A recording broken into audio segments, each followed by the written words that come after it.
ჩქაროსნული ავტომაგისტრალის 40 კილომეტრზე მეტ მონაკვეთზე წელს მოძრაობა გაიხსნება. ოქტომბერში ქუთაისის შემოვლითი გზის 32 კილომეტრიანი მონაკვეთი წლის ბოლომდე კი რუისი-აგარის 11 კილომეტრი ექსპლუატაციაში შევიდა. რუისი-აგარის მონაკვეთზე სამშენებლო სამუშაოების სრული დატვირთვით 24 საათიანი სამუშაო გრაფიკით მიმდინარეობს.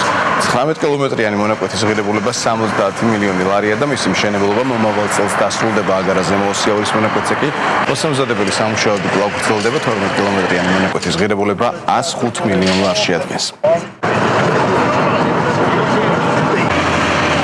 მონიტორინგის მიზნით მსოფლიო ბანკის მისიის წარმომადგენლებთან ერთად ვიმყოფებით რუისი-აგარის სამშენებლო მონაკვეთზე, სადაც მიმდინარეობს ჩქაროსნული მაგისტრალის 19 კილომეტრიანი მონაკვეთის მშენებლობა.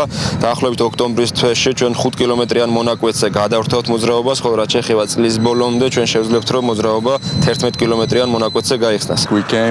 დღეს ჩვენი წარმომადგენლობა მონიტორინგის მისიით ვიმყოფებით რუისი-აგარა და აგარა-ზემო-ოსიაურის სამშენებლო პროექტებზე. ვამოწმებთ როგორც სამუშაოების მიმდინარეობას, ისე მის ხარისხს და აღვნიშნავ, რომ კმაყოფილი ვარ შესრულებული სამუშაოებით.